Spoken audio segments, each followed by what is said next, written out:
Today on the Matt Walsh Show, the Daily Wire achieves a resounding victory at the Supreme Court as Biden's illegal and insane vaccine mandate is blocked and effectively killed. Also, in more good news, college enrollment rates continue to decline across the country. We'll talk about that. And the top prosecutor in Baltimore is facing a slew of felony charges related to fraud and perjury. Meanwhile, a convicted arsonist that she set free from prison is speaking out to the media.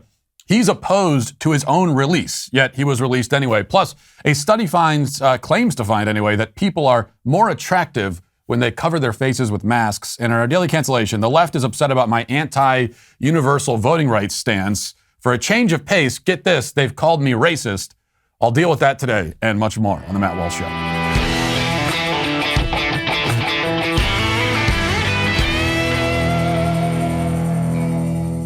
You know, if you've been listening to the show for a while, you probably heard me talk about my Helix mattress. So exciting news then. Helix has gone beyond the bedroom and started making sofas. They launched a new company called Allform, and they're making premium customizable sofas and chairs shipped directly to your door. So what makes an Allform sofa really cool? For starters, it's the easiest way that you can customize a sofa using premium materials and at a fraction of the cost of traditional stores. You can pick your fabric, the sofa color, the color of the legs, sofa size, and much more. And also the shape to make sure that's perfect for you and your home. They've got armchairs and love seats all the way up to an 8-seat sectional, so there's something for everyone. You can always start small and then buy more seats later on if you want your Allform sofa to grow and change with you when you move. And if getting a sofa without trying it in stores sounds a little bit risky, you don't need to worry. You get 100 days to decide if you want to keep it. That's more than 3 months. If you don't love it, they'll pick it up for free and give you a full refund. And they also have a forever warranty, literally forever. And Allform is offering 20% off all orders for our listeners at allform.com/Walsh. To find your perfect sofa, check out allform.com/Walsh. You know, I tend to subscribe to the idea that you should expect the worst and hope for the best, but then also know that your hopes are foolish and futile, and then resign yourself to despair and failure. This may not be the healthiest psychological approach to life. You know, it's not going to make you the most joyful person, but it inoculates you from disappointment at any rate. And that is why I didn't expect good news, honestly, to come from the Supreme Court's hearing on Biden's vaccine mandate. I wasn't expecting good news. It was worth fighting. We had to fight, but I have little faith in the court's ability to get anything right. So I was prepared for the worst. And for once, my pessimism was not vindicated. As you've heard by now, the court announced on Thursday that it was blocking Biden's vaccine mandate for private employers, effectively killing it for good.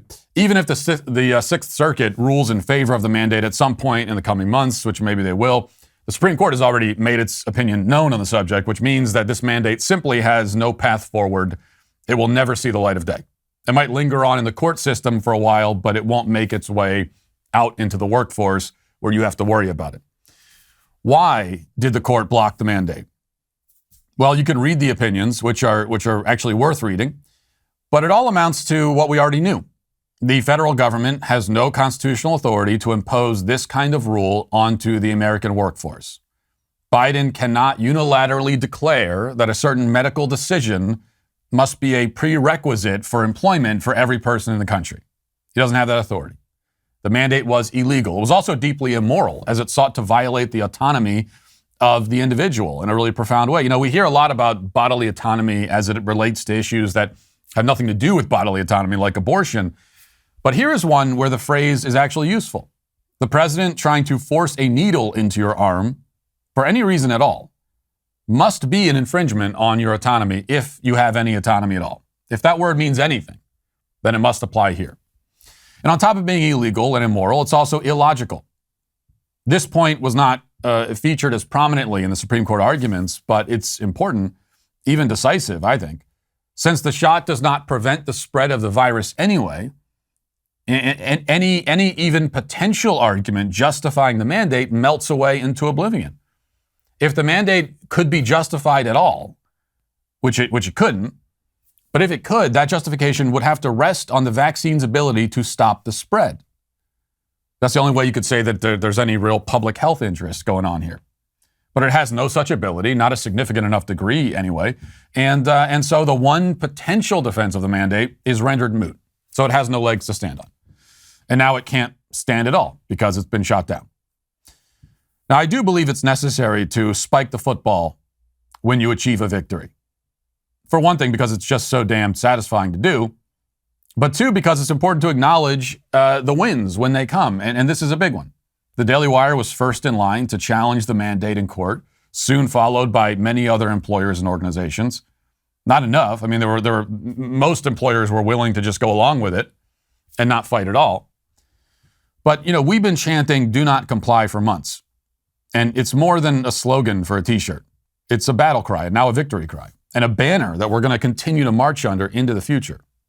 Because too many people have grown far too accustomed to simply doing as they're told. Going along to get along, cooperate, submit, so they don't make any waves, so they don't draw unwanted attention to themselves. But if we're going to pull our society back from the brink and rescue ourselves from civilizational ruin, we need to rediscover the power of the word no. That's what the Daily Wire's mandate challenge was all about. We said no, and the no prevailed in this case. Now, it doesn't end here, because the tyrants will never stop exploiting COVID in an effort to gain more power for themselves. And beyond COVID, we know that there are many more battles to fight. If we will not comply has been our battle cry at the Daily Wire for years, for years before that.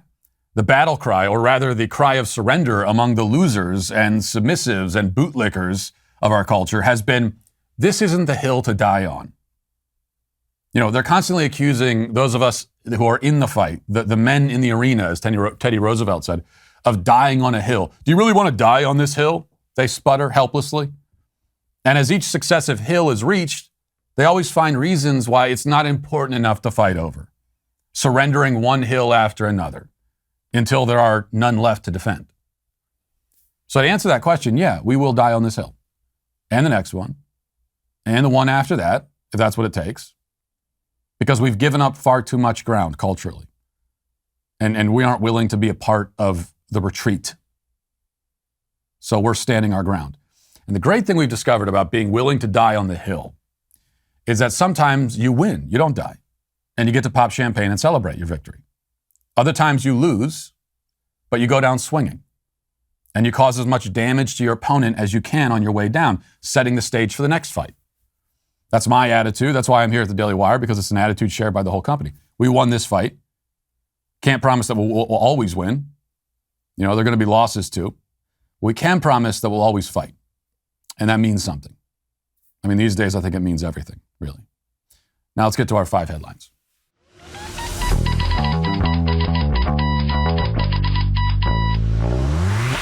We're all getting killed at the gas pump right now. You got to find any way that you can to save some money, especially when it's a really easy way like this, the Get Upside app. My listeners are making up to 25 cents for every gallon of gas with Get Upside every time they fill up. Just download the free Get Upside app in the App Store or Google Play right now. Use promo code Walsh and get a bonus 25 cents per gallon on your first fill up. That's up to 50 cents cash back.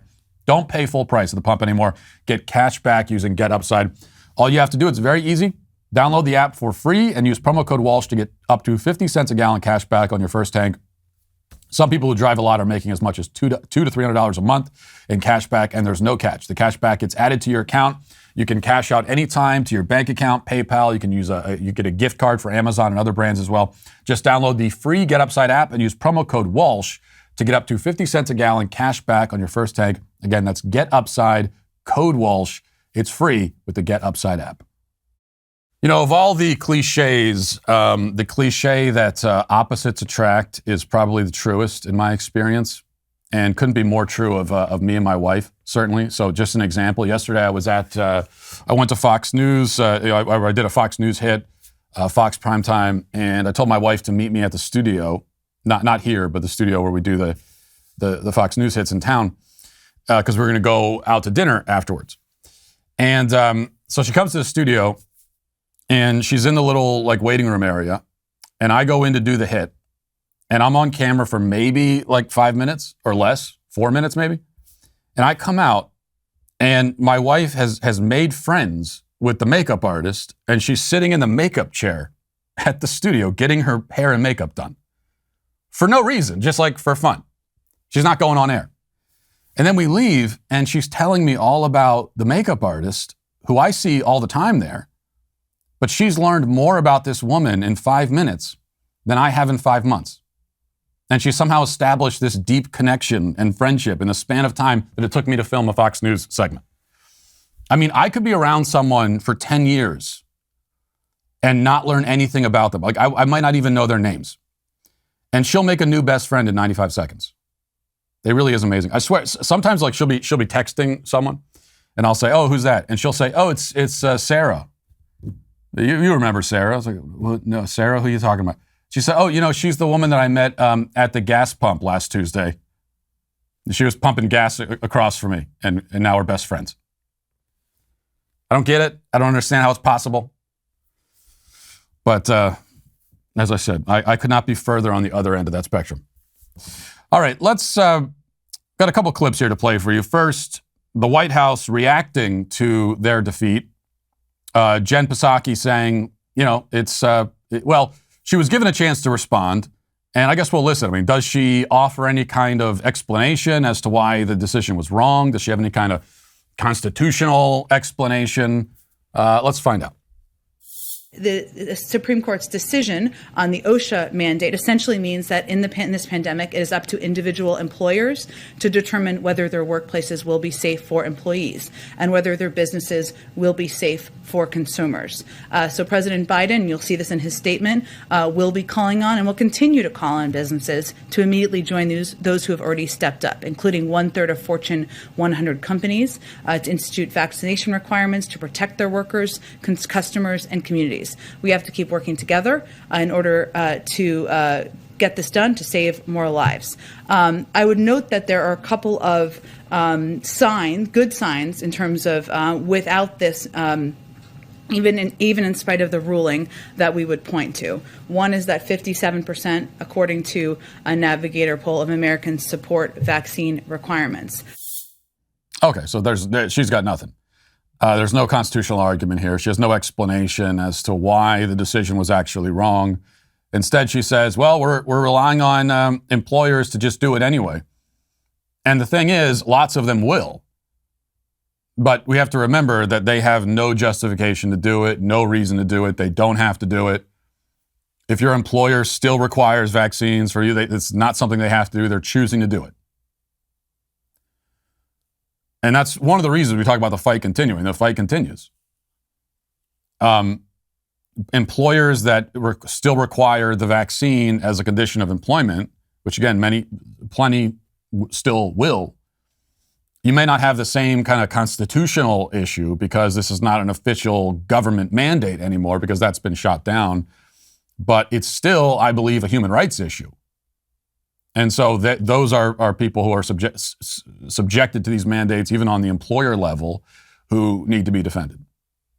I don't think that at this point we simply declare victory on the vaccine mandate and then move on to the next thing, because there are lots of people who are still going to be subjected to them, and it's still wrong.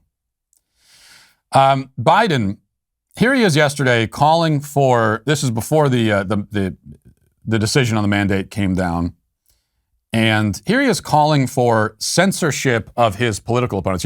We're told that social media censorship is not a First Amendment issue at all, not a free speech issue, because these are private organizations that are making these decisions to censor political speech. But what happens when they're doing it at the behest of the president? Let's listen. Unfortunately, while our military is stepping up, as they always do, there are others sitting on the sidelines, and we're standing in the way. If you haven't gotten vaccinated, do it. Personal choice impacts us all, our hospitals, our countries. I make a special appeal to social media companies and media outlets. Please deal with the misinformation and disinformation that's on your shows. It has to stop. COVID-19 is one of the most formidable enemies America has ever faced. We've got to work together, not against each other. Yeah, work together. We all come together to do exactly as I say. So are we willing to consider the possibility that there might be constitutional issues now, First Amendment, free speech issues, when the president is instructing social media companies to censor speech? Oh, but it doesn't count because it's only misinformation. It's only misinformation that we're censoring. Who decides what's misinformation? Well, the powers that be. The administration, the regime, they decide. You know, that's one of the problems with even calling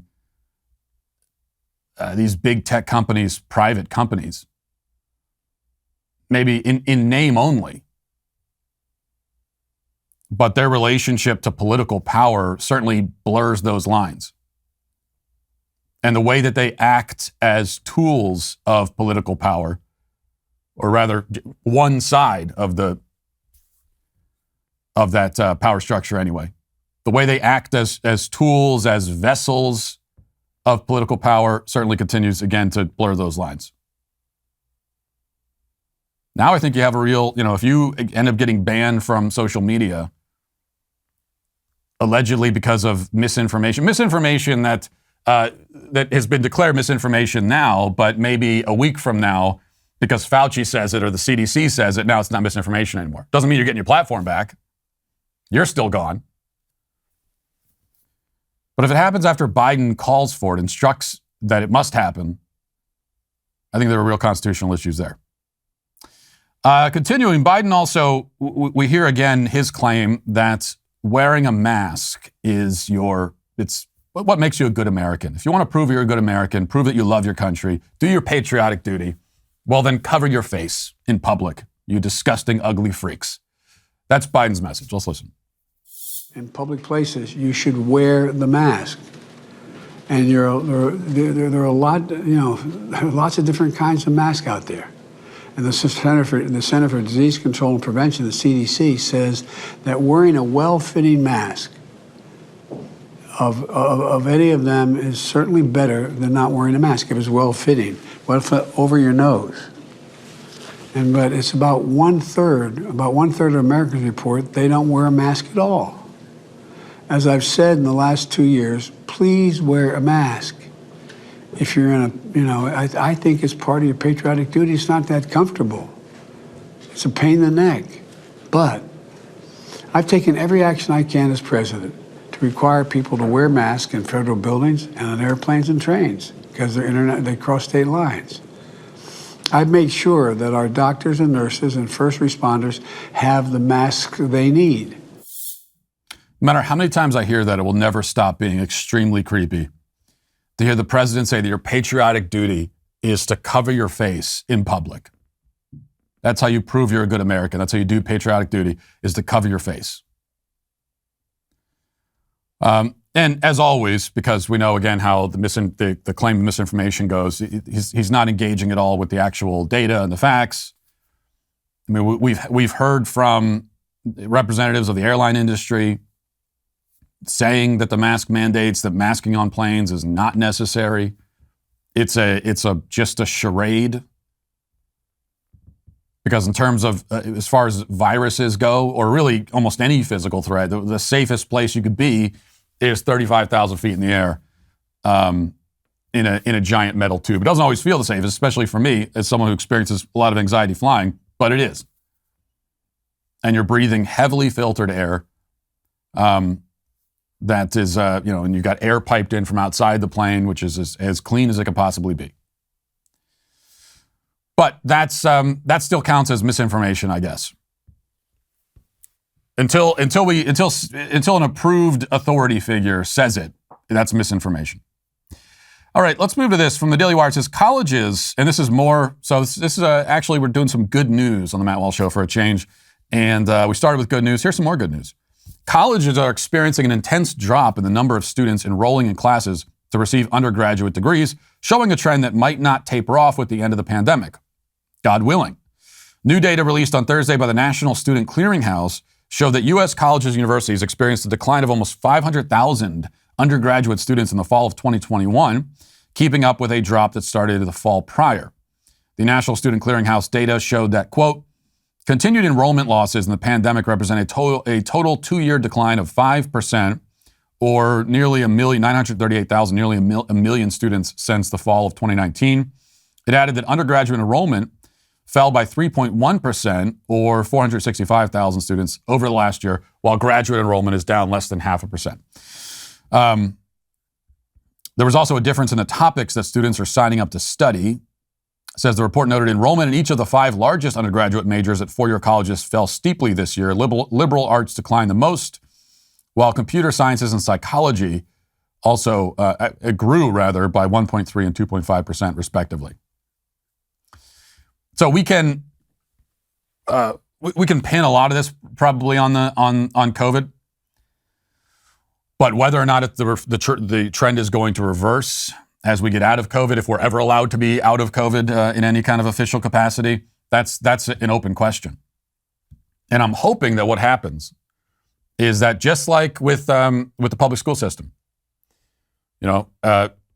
we've seen homeschool rates incline precipitously. And you might say that, again, if we ever are allowed to be free of COVID or free of all the anti-COVID measures anyway, that maybe those trends will go back down. And it might decline a little bit, but I think what's happened with the public school system and homeschooling is that lots of families were forced to do it, and they would not have done it otherwise, but they were forced to. And because they were forced to do it, they discovered, many of them, that, hey, I can do this. This is better for my kids to be homeschooled. Not to sit at home on a computer doing remote schooling. That's like the worst of all worlds, where they're still in public school, but they're doing it through a computer. But no, actual homeschooling. Parents discovered, I can do it. It's good for my kids. And even I enjoy doing it. What do you know? I actually like being around my own kids for the majority of the day. I like being a full-time parent, not a part-time parent, where more than half of the parenting duties is siphoned off to the school system. So that's been a revelatory moment for a lot of parents, and I hope that something similar is happening with the university system, where families that otherwise, without COVID, probably would have shipped their kids off to a four-year institution. They're not doing it for whatever reason now, and maybe you're going to have people discovering that, hey, you know what? This is fine. I was going to go to college. I didn't end up going.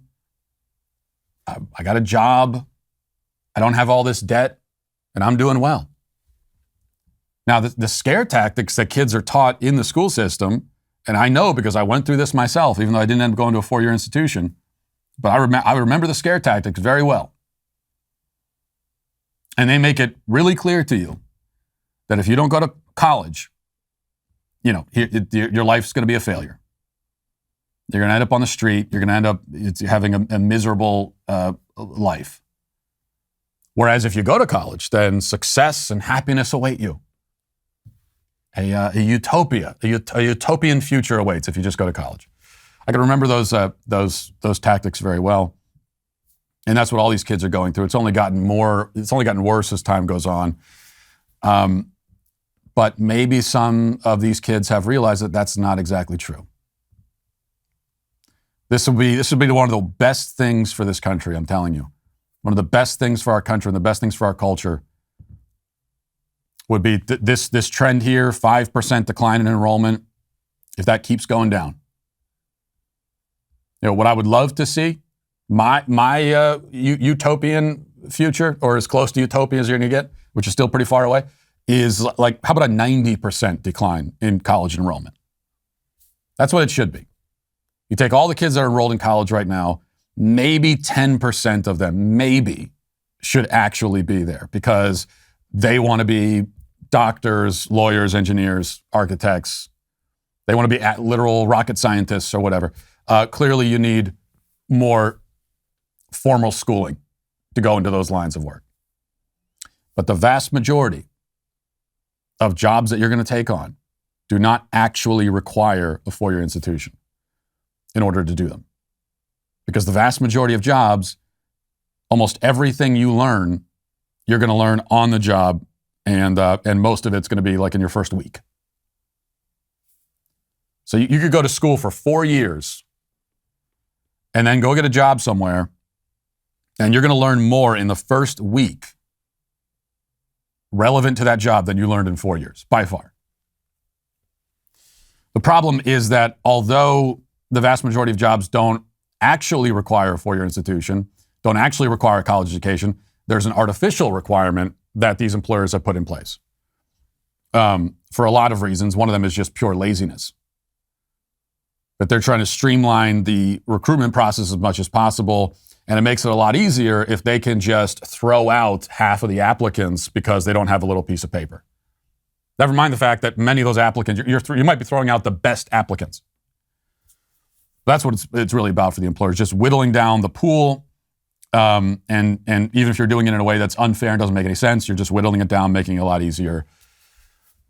That's why I've been saying for a long time that when we talk about the student debt problem and all of these things related to higher education, we need to be putting more blame and pressure also on the employers who are driving this. There's the universities who are driving it. Obviously, the banks, the government, the school system, I mean, all these are culprits, but the employers also are for putting these artificial requirements in place when they know that it's not necessary. This would be the best thing for the country. You know what? I wish I could say, we talk about college education, and we say, well, you need to be able to use your college education. And when we say use it, what we mean is go and get a job and profit off of it. That's what it's become. So it's sort of this real utilitarian way of using your education. But I wish it weren't like that. I wish we could say that you using your education, the most important way that you use your education is simply by becoming a more well-rounded, intelligent person.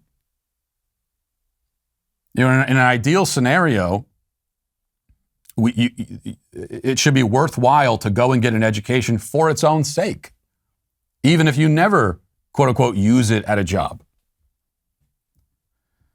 But it's not like that anymore. It can't be like that because the education is way too expensive for that. You can't justify doing it for its own sake because it's so expensive. And also the quality of the education isn't good. It's something that you could probably achieve on your own on the internet. And oftentimes the education really just amounts to left-wing brainwashing. So we're at a point now with the education with colleges, the university system, that it can't justify going into it. You can't justify sending your kids into it unless they are going to use it in the sense of professionally. All right. So let's take a look at this. This is from Yahoo. Baltimore State's attorney, Marilyn Mosby, the city's top prosecutor, was indicted on Thursday on federal charges of perjury in filing false mortgage applications related to her purchase of 2 Florida vacation homes. Mosby, a Democrat elected to her post in 2015, is accused of falsely claiming twice to have suffered a work-related financial hardship from COVID-19 in order to request early withdrawals totaling $90,000 from her city employer. In both instances, the indictment stated Mosby fraudulently cited a CARES Act provision allowing for emergency distributions of up to $100,000 from her retirement plan in the event of a furlough, layoff, quarantine, reduced work hours, lack of childcare, or impact on one's own business caused by COVID-19. And prosecutors said that Mosby used the money she received, $36,000 in May 2020 and $45,000 on December 31st of that year, toward down payments on vacation homes in Florida. So this is the Baltimore prosecutor. It's not even funny, but what can you do but laugh? Defrauding the federal government and using that money to buy homes in Florida. Now, one thing we know about Mosby, before we knew that she was corrupt in this way, which is certainly no surprise, and the reason that's no surprise is that Mosby is one of these prosecutors, among many in these major cities that are all decrepit and falling apart, prosecutors that are very soft on crime. And in her case, why is she soft on crime? Well, because she's a criminal herself. There's a lot of self-interest that goes into this. She's a criminal herself. She relates to criminals because that's how she is.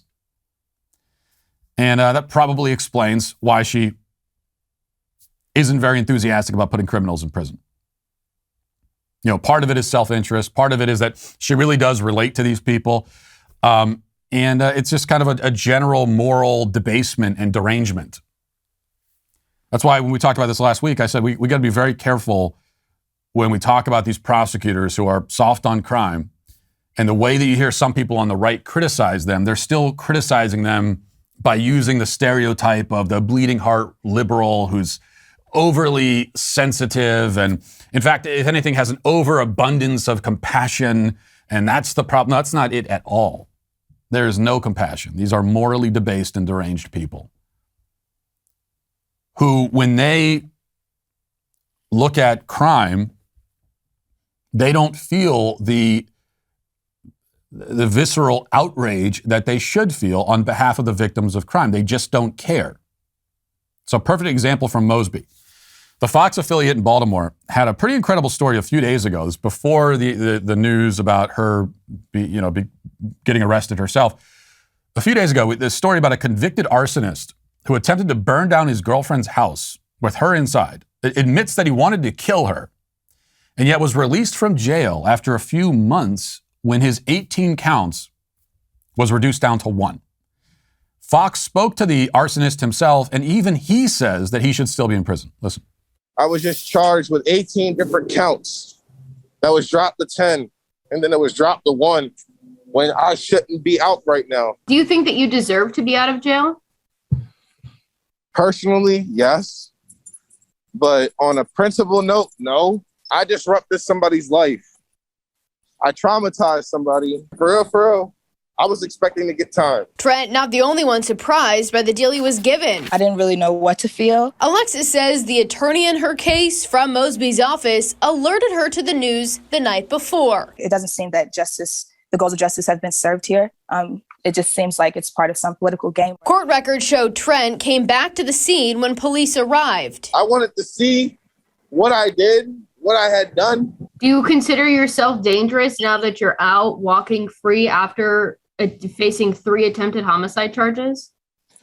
No, not really. The reason why I say that is because I had a serious lapse in judgment. I don't consider myself a dangerous person. Well, that does not give me a lot of confidence, I have to say. That was not a confidence-inspiring answer. Do you consider yourself a dangerous person? Not really.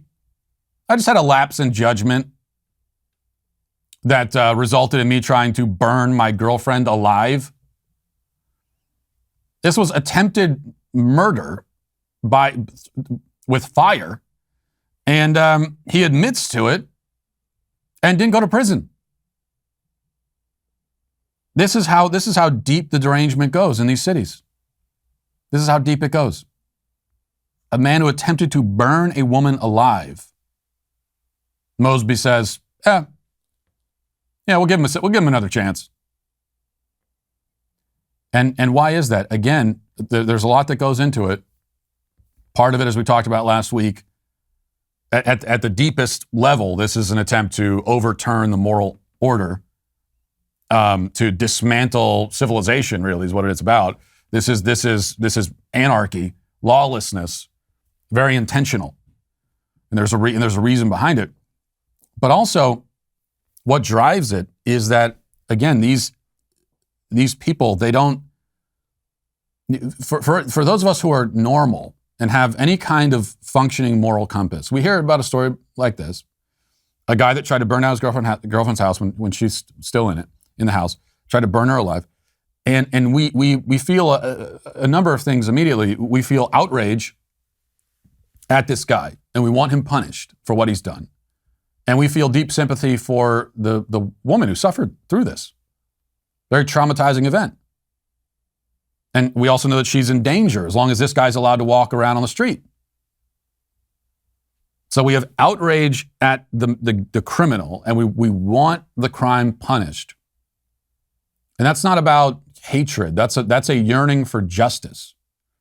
It is hatred in the sense that we hate what he did. And maybe you even hate him. That's more than understandable. And that all comes from your desire for justice. It's a very healthy thing, very morally healthy, psychologically healthy. And then also our sympathy for the victim. But somebody like Marilyn Mosby and these leftist prosecutors, they don't feel any of that. They don't experience any of that. They have no sympathy for the victims at all. And it's not that they have sympathy for the criminals necessarily. They just don't care. It's indifference. That's the great cancer in our society right now is indifference. All right, I want to play this for you. Britney Spears is freed from her conservatorship, and that happened about a month ago after this long public campaign to free her from her conservatorship. Lots of people joined, and there were rallies, and there were activists. They wanted. It's not fair that she's under a conservatorship, and this was something that somehow crossed both ideological lines, and people on the left and right, they were together in this thing. So we got to free Britney Spears. Now, one thing that I know, general principle here, is that if you hear the left calling for something, then it's almost certainly wrong. But then when the other side agrees, most of the time that it must really be wrong. And that, I think, is the case here. So Britney Spears was freed from her conservatorship, and she spent the last month, I guess, just posting naked videos on Instagram and kind of rambling incoherently, clearly demonstrating that she's a very mentally disturbed person. Well, her sister, Jamie Lynn Spears, has been talking about her own experiences. She wrote a book, apparently, trying to capitalize on all of this. But she did an interview a couple days ago where she recounted just one of the disturbing episodes that she recalls from when she was a kid with Britney Spears. And here she describes one. Let's listen to that. You describe an incident where Britney takes a knife, says she's scared, and locks you and herself into a room. Why did you want to include that in the book?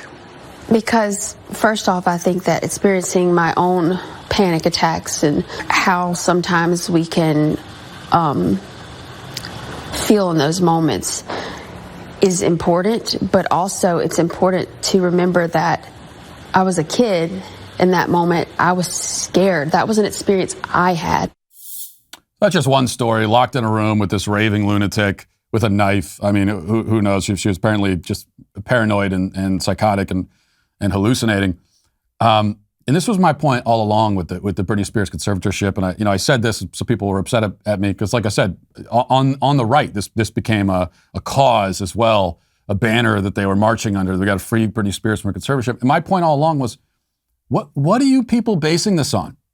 What are you talking about? You say, well, she should not be under conservatorship. How do you know that? Well, you don't know her. You have no idea what's going on behind the scenes.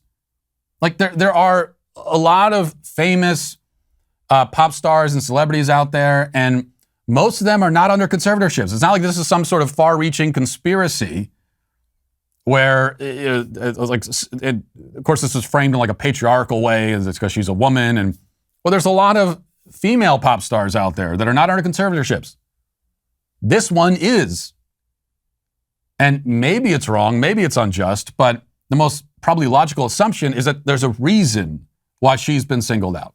Then when you consider that she lost custody of her kids, which is almost impossible for a woman to achieve, especially in California, that tells you that something is very, very wrong. And she was judged, a danger to her own children. And yet all these people, based on nothing. They saw a documentary on Netflix or HBO or whatever it was and decided based on that we got to release her from the conservatorship.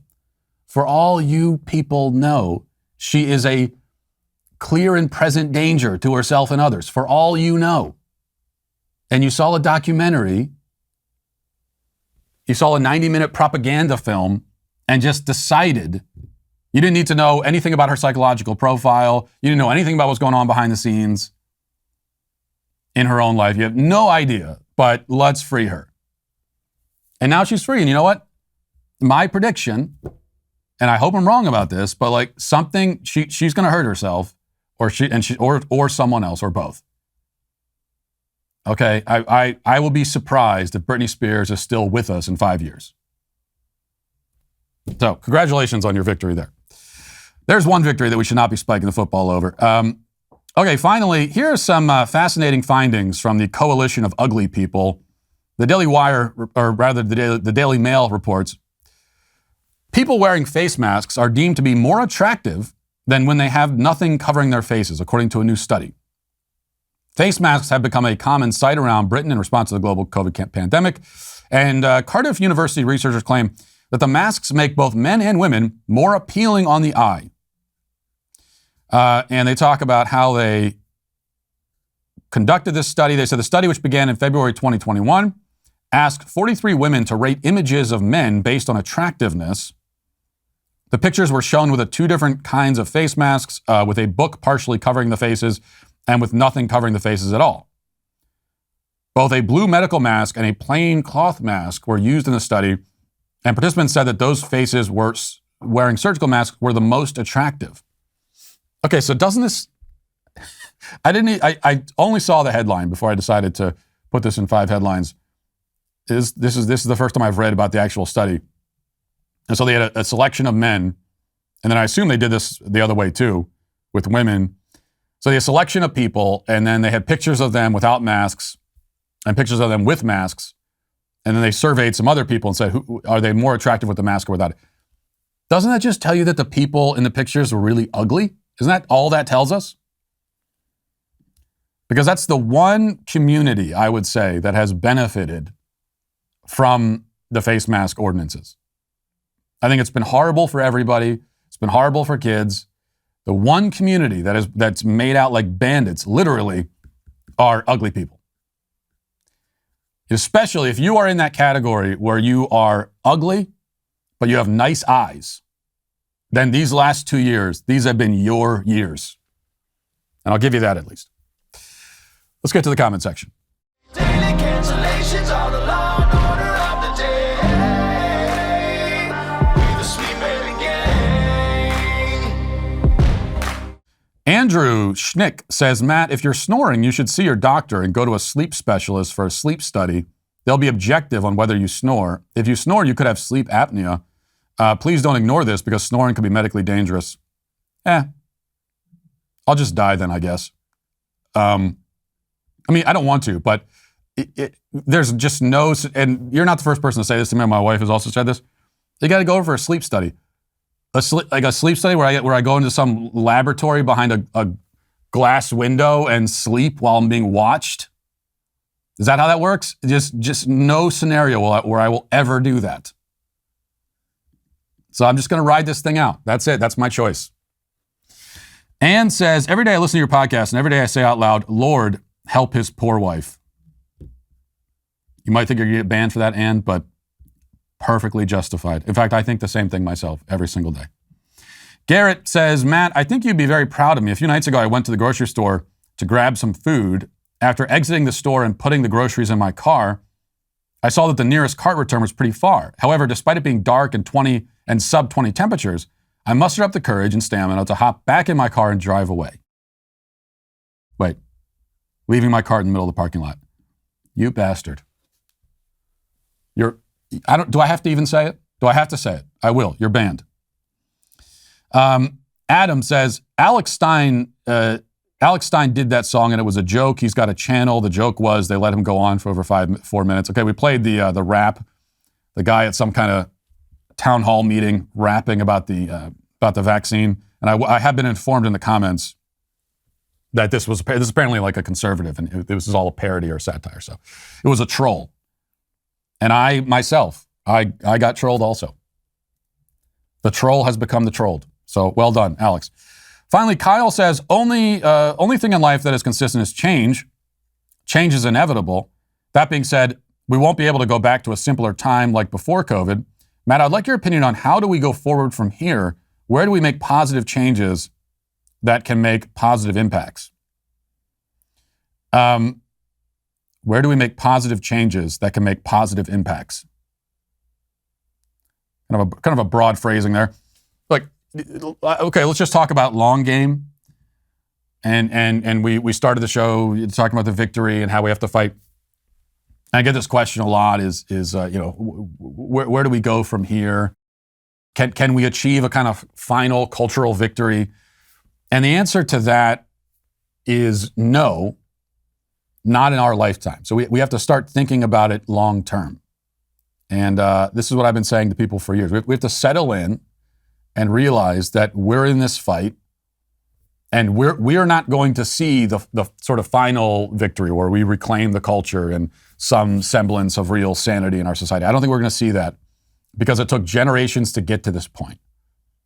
And logic would tell us that it will take generations to get us out, if we do. So you're not going to see the victory. Your children might, but probably won't. You were talking more about your grandchildren and your grandchildren's children. And that might seem depressing, but in another sense, I think it's kind of encouraging. You got nothing to lose. This is what your life is. Settle down for the fight. That's it. Yesterday, as you heard, the Daily Wire was part of history. The Supreme Court has blocked the Biden administration's outrageous vaccine mandate for private employers. And we know that this decision was very important for freedom for employers, and it's going to protect all of us going forward. The Daily Wire is one of the first in the nation to file suit against the obscene federal overreach, and I'm thrilled that the risk we took has paid off. The mandate itself set a dangerous precedent that the unelected OSHA held power over the personal medical decisions of American citizens, because once it was decreed law, it wouldn't have stopped at big employers. This would have expanded to smaller companies and on from there. The Supreme Court recognized this gross power grab and has made the right decision. We're so proud to have led the charge in this fight, but we could not have done it without you. Thousands of you joined us and over 1 million signed our petition against the mandate, and we still need you. We're going to continue to take the fight to the left, because when it comes to preserving our freedom, you can never rest. So join us today at dailywire.com/subscribe and be a part of the conservative movement to keep our freedom and our values alive. Now let's get to our daily cancellation. So once again, I must defend myself from these slings and arrows of my fellow YouTubers. You would think that there might be some kind of camaraderie between all of us. We might form a common bond, united as one community. That's what I want. I constantly extend my hand in friendship to my YouTube neighbors, but my friendly gestures are rebuffed. It's a tragedy. So today I'm forced to enter the ring once again, though in this case, I'm afraid it may be too late. Dr. Richey is affiliated with the Young Turks, and he has his own show on YouTube called Indisputable with Dr. Richey. I'm not sure what his doctorate is. I assume he's not a medical doctor. As far as I can tell, he has a PhD in race baiting from Al Sharpton University. I say that my response may be too late because his video attacking me is titled, Dr. Richey Destroys Matt Walsh for Bigoted Opinions. So I've apparently been destroyed. I don't feel destroyed. I didn't know that I was destroyed. I woke up this morning still physically intact, but sometimes destruction can be a bit more subtle. I was a dead man walking and I didn't even know it. It's probably hopeless to even respond to Dr. Richey, as I am now but a pile of rubble, yet I'll try to pull myself together. Richey is angry with me because of a segment on this show a few days ago where I said that I'm not in favor of universal voting rights. I don't support a system that allows clueless, non-contributing imbeciles to vote. And I think we should put some kind of measure in place to filter out the ignoramuses and societal leeches. Richey didn't like that, and so he set out to destroy me. Let's see if he succeeded. Yep, and I'm going to state this without apology. I think you're racist as hell, okay? And let me explain to you why, Mr. Matt Walsh. You actually are being truthful about what you believe. I wish more Republicans would just say it the way you're saying it, because at least we can deal with them as they are without the trickery involved. But you are entitled to your opinion, and I'm entitled to mine. And here's mine. You actually are connected to the sentiment of the founding fathers of this country, because they did not want everybody voting. No, they wanted a particular class of people to be able to vote. They wanted white men who owned property. Now, I don't know about your financial situation. Maybe you would have been included in that or not. But they only wanted white men that own property. That's bigoted, that's racist, that's sexist. You got all of that in one. And you are connected to that sentiment. Taxation, my dear brother. Taxation without representation is what you are advocating. I have to pay taxes. Every voter has to pay taxes. So you're telling me that we should pay taxes into the American governmental system, the structure of taxation, which is constitutionally mandated, but we should not all have the right to vote, only select individuals, as you said, the most competent and qualified. And I'm sure you want to pick what competency and qualification is. You're rooted in bigotry, racism, and classism. You rather pick the voters because you're scared of the voters picking the politicians. It frightens you, but we coming. Wow. No false advertising there. He did destroy me. He called me racist. That's the end of the discussion. I am vanquished. I cannot recover. All he has to do is point at me and say the R word, and I melt away like the Wicked Witch in the Wizard of Oz. At least that's how he thinks that this will go and should go. But unfortunately for him, I have a magic shield that protects me from the racism charge. And on the shield is written the words, "I don't give a damn." So you aren't going to shut me down by calling me a racist, because I don't care about that label. I don't care if you think that about me. I'm not interested in trying to convince you otherwise. I don't care one way or another. That word means nothing to me because people like yourself have completely emptied it of all meaning. You're going to have to present actual arguments, not labels, but you have very few of those arguments to offer, it would seem. So let's go through your points such as they are. Your first point, and also your second, third, and fourth points, are that I'm racist, as we've covered. Now, we've established I don't care about that, but there's one other observation to be made related to that charge. In my case against voting rights, I never once mentioned race. I simply say that terminally ignorant people should not be able to vote. At other points when talking about the subject, I've also expressed frustration with the fact that non-contributors, societal parasites, are able to vote. I've never racialized that sentiment. My position is quite simple. I couldn't possibly care less whether you're black, white, or any other color. If you're one step above comatose and have no idea what's happening in our country and are barely even aware of what country you live in, you should not be able to vote. And there should be a process in place to weed you out. I have no opinion about how many members of each race will be excluded through this process. I don't care. If one race, every member of that race passes through, fine with me. If they're all excluded, okay. It's not about the race for me. Now, I imagine a pretty large portion of all races would end up on the Democratic cutting room floor if we put something like this in place. So be it. Doesn't matter to me. You, Rashad Richey, are the one who has apparently decided that a basic voter competency test would exclude a disproportionate number of black people. I didn't say that. You're saying that. I said that ignorant dummies shouldn't vote. Then you accused me of attacking black people.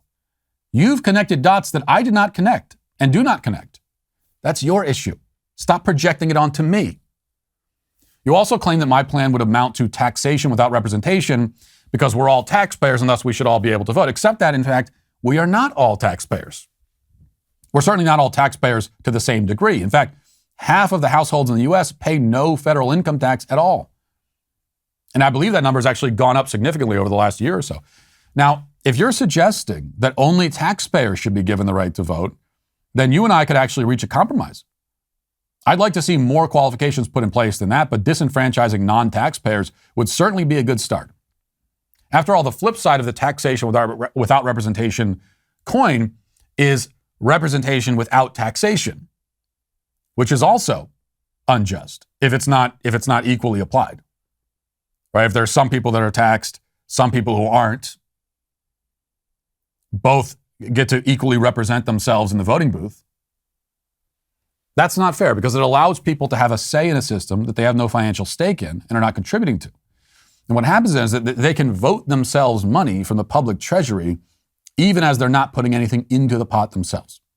So it's a fundamentally unjust and out of balance system. Yet, now you could alleviate some of my concerns in that area by getting rid of the welfare system, for example, and entitlements, and we could have that conversation. So that takes us down a whole other road. But I'm guessing that you wouldn't be satisfied with that compromise or with the taxpayer compromise. You cite taxation as an objection to my voting proposal, but in fact, you don't think taxation should actually have any bearing on voting rights at all. You simply use that as a cudgel when it's convenient to do so. You give me credit for saying what I really mean. I wish I could give you credit for the same. But you're guilty of the same kind of trickery, quote unquote, that you accuse your opponents of engaging in. Now, you say that I'm scared of the voters picking the politician. You're right. I am. I mean, you have not uncovered any deep or secret truth. I'm very open about it. It terrifies me that people who think that the term branches of government refers to actual trees are nonetheless able to decide who's in charge. It terrifies me because of this. Corrupt and evil politicians are able to exploit this ignorance and this stupidity. And we are living through the results today. We talked about Baltimore. Many American cities now lay effectively in ruins because clueless, incompetent, easily manipulated voters select people who promise to destroy their own neighborhoods, torch their communities, and make their quality of life demonstrably worse. And these voters select them anyway. The competent voters who know better are then forced to live in the ruins that this self-destructive stupidity brings about.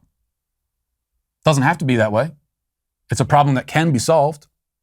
But we can't solve it because people like yourself would rather the dummies vote because you know that your policies won't be enacted any other way. And that's why today, Dr. Richey, I have to say, unfortunately, that you are canceled. And we'll leave it there for today. Thanks for watching. Thanks for listening. Have a great day and a great weekend. Talk to you on Monday. Godspeed.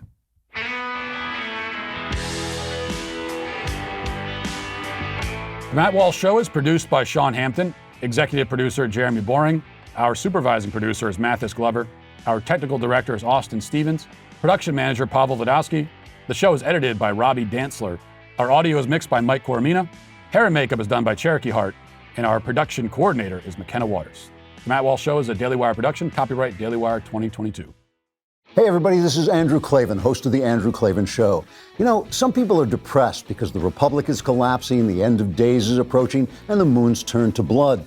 But on The Andrew Klavan Show, that's where the fun just gets started. So come on over to The Andrew Klavan Show and laugh your way through the fall of the Republic with me, Andrew Klavan.